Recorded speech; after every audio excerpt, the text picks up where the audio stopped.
Coming up on UCF Nightly News, Jeremy Brenner sits down with UCF's newly elected student body president and vice president. Find out what they had to say about winning the election and becoming the first all-female ticket to hold the presidency.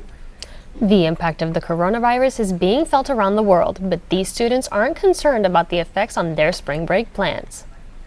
Find out why early voting matters in this year's primary elections. In sports, the women's basketball team gets ready for its biggest moment of the season. Nightly News starts now.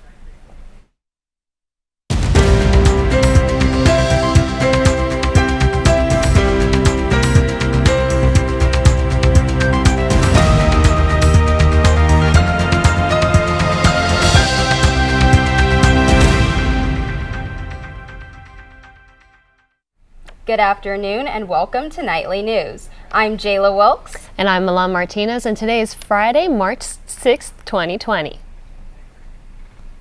Sabrina La Rosa and Stephanie Blanco are celebrating their victory as the new president and vice president of UCF student government. The ticket won with 57.8% of the student body's vote. Student government's current president, Kyler Gray, says he will start training Sabrina for her new role. In addition to the presidential outcome, student voters elected to officially change the name of Student Government Association to Student Government. And we have Nightly News reporter Jeremy Brenner in the studio who attended the election results announcement. What was the atmosphere like, Jeremy?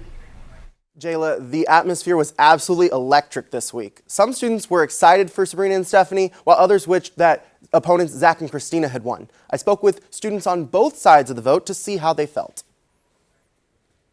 Moments after it was announced that Sabrina and Stephanie won the student body election, presidential opponents Zach and Sabrina shared an emotional hug. It was one of many reactions Wednesday evening.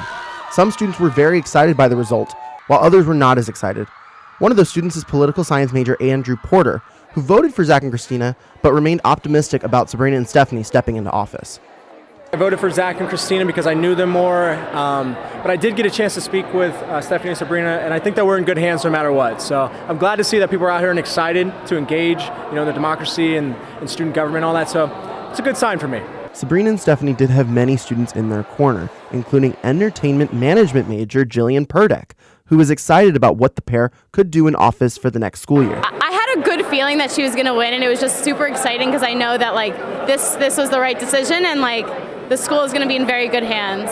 Students on both sides agreed that the student government is in good hands with Sabrina and Stephanie at the helm, including current SG president and vice president Kyler Gray and Madeline Mills. I'm really excited to see that 2 Hispanic females are now in office. That is first that we've ever seen before, and just to know that in the month of the women that this happened is even more of a hallmark. With the history and the excitement behind the election results, it was definitely a night to remember. Now that you've heard about how students felt about the results, I sat down with Sabrina and Stephanie earlier today in the studio to see what they had to say about winning the election. First all-female ticket to win the election and first all-Latina ticket to win the election. How much pride does that give the two of you? There's no words. I can't even begin to put into perspective. I think something that we talked about the entire campaign was how our culture and how our lives and our families influenced us and how we brought that into the campaign. When we first decided to run for student body president, vice president, I don't think that was a thing in our mind yet. And the fact that we just hear so many people saying that is just, I think, crazy to us. May 8th is the inauguration. So what are you two going to be doing until May 8th in order to prepare for when the two of you officially take office? One of the first things is just trying to transition into our roles ourselves.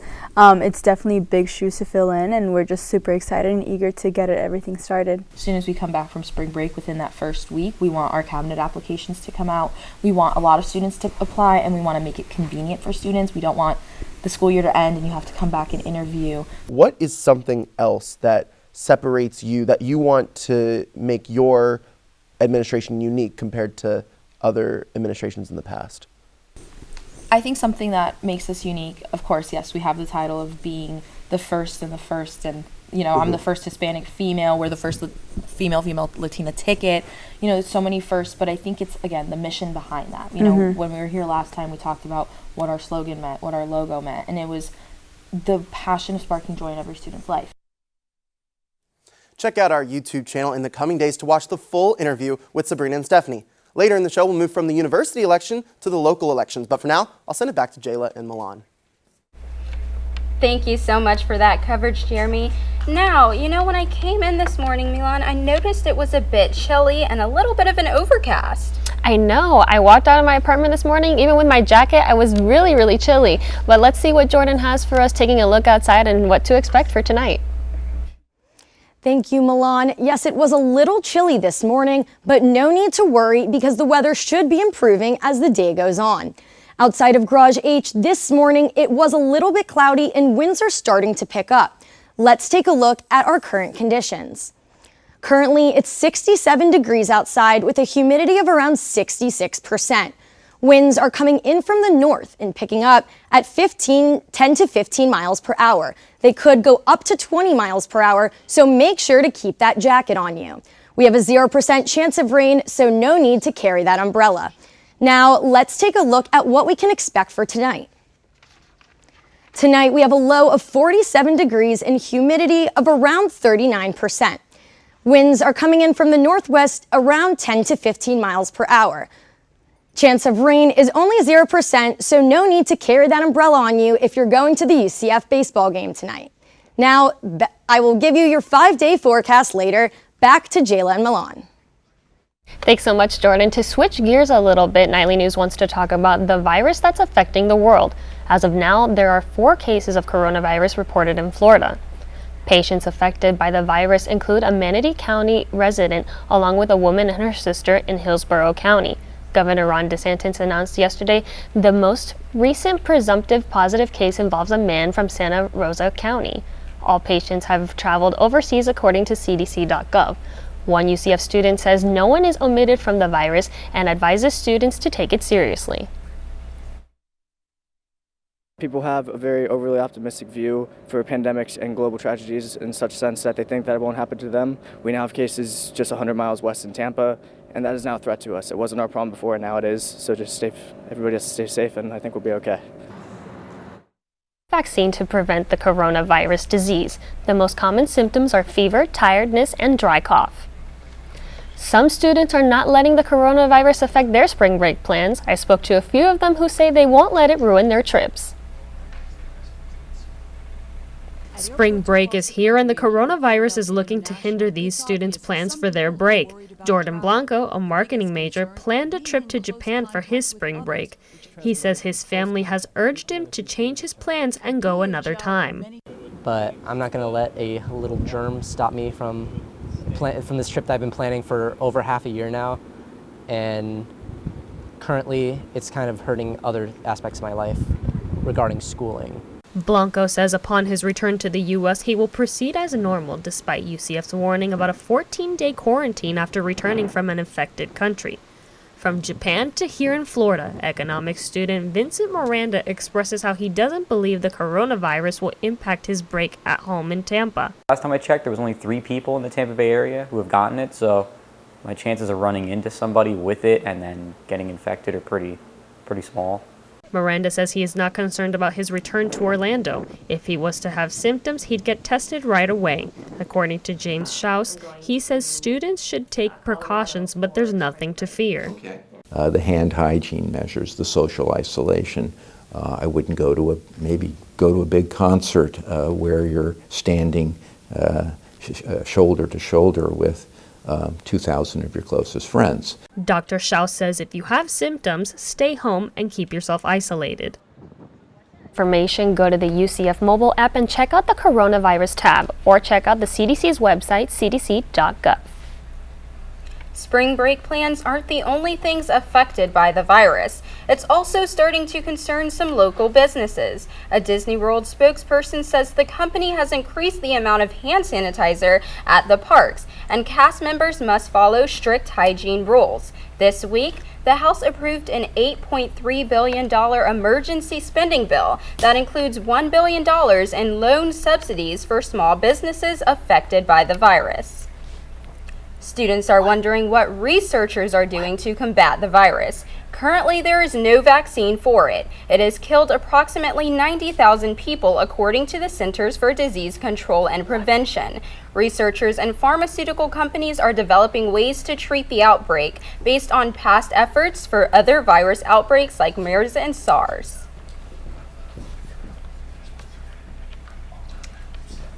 After the break, Nightly News reporter Armand Sardoui will tell you who are the top 3 finalists for UCF's next president. Plus, find out why you should vote early and how you can do it right here on campus. Stay tuned.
UCF Presidential Search Committee has chosen 3 top finalists in the process. We have Armand Sardoui in the studio to tell us more about the finalists. Thank you, ladies. Well, David Brennan is the first candidate. He leads the School of Medicine at UC San Diego Health. He earned his master's degree from Yale School of Medicine. He is also a member of the National Academy of Medicine. At the meeting, he spoke about how American universities paved the way for academic excellence. No one doubts that. We figured out something no one else was able to figure out. And that's what we should be proud of. And that's why. Next is Vista Kabari. He has been the president of the University of Texas at Arlington since 2013. He teaches engineering and is a fellow at the American Society of Civil Engineers. He helped break ground on a new building for science and engineering. But in February, a former employee filed a lawsuit against him, alleging that he bullied her and other women employees. Here's what he had to say about it. Most of these lawsuits are actually dismissed because they have no basis. And I can absolutely unequivocally tell you, this one has no basis. Next is Kato Lawrenson. He's a professor at the University of Connecticut, and he earned his MD from Harvard Medical School. American Institute of Chemical Engineers recognized him as one of the 100 modern engineers. He was a candidate for UCF provost at one point. At the meeting, he talked about lack of black males in the medical field. Here's what he had to say about diversity. It starts with everyone understanding that diversity is excellence, and excellence is diversity. Joining me today is NSM reporter Jane Kim, who was at the meeting. So Jane, how are you today? I'm good. How about you? Good. Thanks for asking. So based on your reporting, Why does the search committee lean so heavily on these three candidates? Well, I believe that out of 7 people who were interviewed during the meeting, those 3 definitely showed themselves as the best candidates. They talked a lot about philanthropy, athletics. They faced a lot of challenges that UCF is challenged now, and that's something that attracts all the members. They talked a lot about donors. They talked about legislature. So I feel like their questions and their answers were very strong. They did their homework, and the members ended up picking those 3 people. And one quick thing, Kabari, he was actually had a lawsuit filed against him. What has the community members have concerns about? So during the last meeting on Thursday, as well as on Tuesday, the members, some of them were very concerned about the lawsuit and bringing Kabari on campus because it's going to bring some negative press to UCF, and that's definitely something that we don't want to do now. However, the majority of members actually decided to give him a chance. Well, thank you for your insight, Jane. So, and that's all the time I have for now. Back to you, Jayla and Milan. Very thrilled with the 3 that we're taking forward to the board. This is an exciting time for our students, our faculty, our staff, everyone in the university. I'm especially thrilled for our community.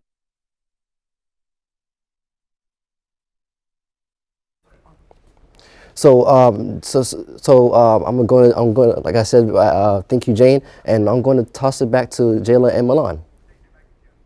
Early voting for the presidential primary in Florida began on Monday. Nightly News reporter Jasmine Haynes tells us how early voting is important in the 2020 presidential election.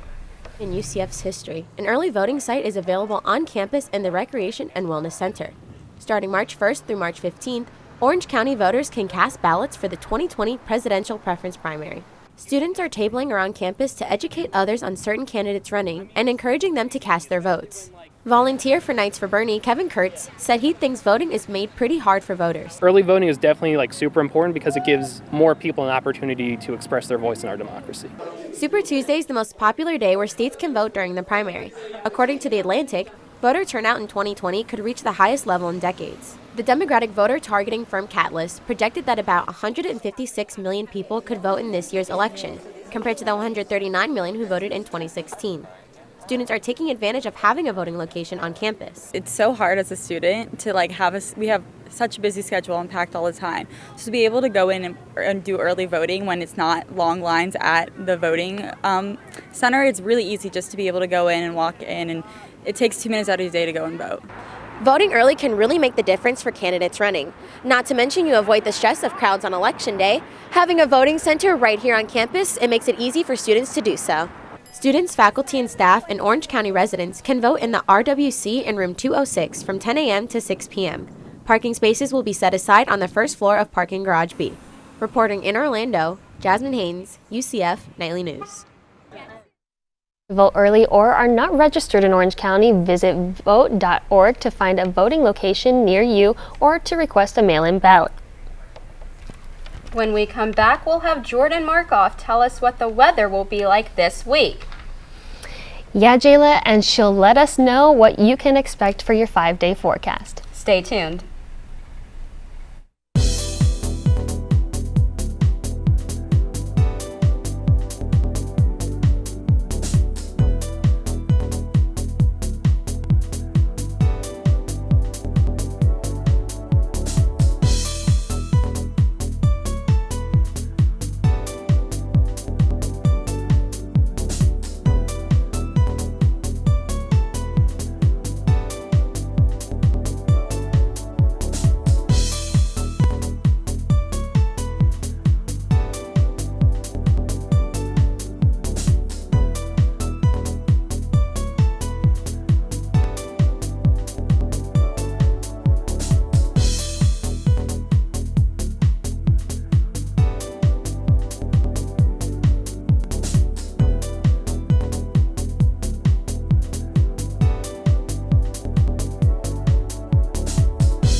Welcome back, Knights. As you know, spring break is about to officially begin.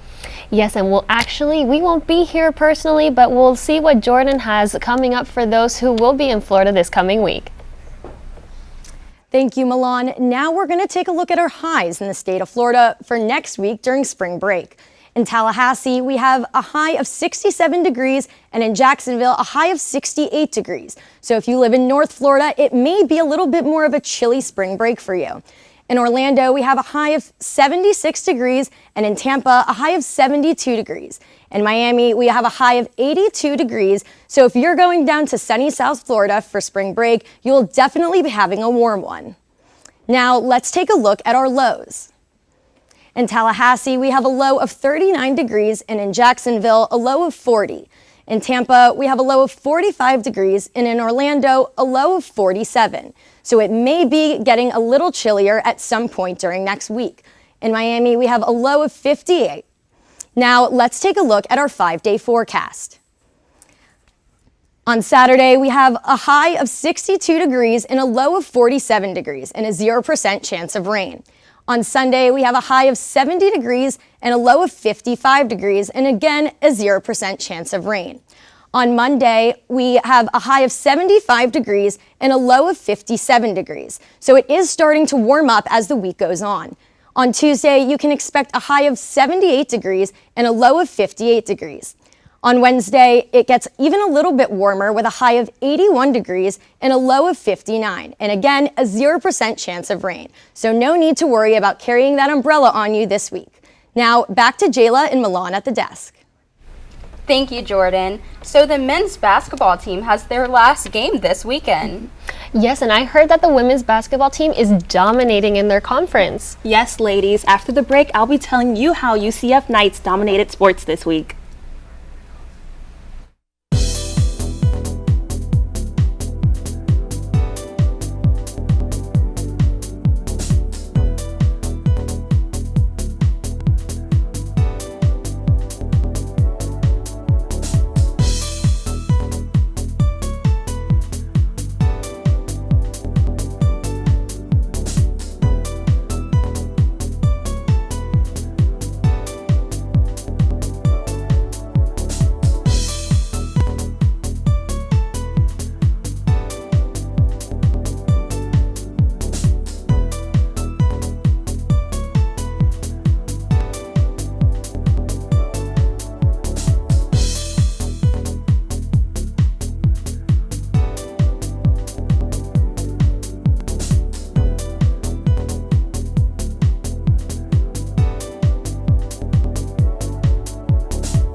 Hey Knights fans, I'm Tiana Sconiers, and here's your UCF News Sports Update. The women's basketball team is enjoying its final day of the rest in Hartford, Connecticut before its biggest moment of the season. The team earned a first-round bye in the American Conference Tournament after finishing in second place in conference play. The team will play either Wichita State or Houston tomorrow in the quarterfinals. Tip-off is scheduled for 6 p.m. tomorrow. The UCF basketball team won 3 points against the SMU Mustangs Wednesday. The Knights were up 19 points in the first half of the game. However, in the second half, the defense struggled and lost the lead. Guard Brennan saved the team in the end by grabbing the offensive rebound and shooting 2 free throws after getting fouled. Head coach Johnny Dawkins says being in tough situations helps the team grow and makes them confident. Then that carries you a long way. You feel confident about being in them. And so today was, I think, was a big day for us as we head down the stretch of our season with one more home game and then our tournament. To win a game like that before we get there, I think is good.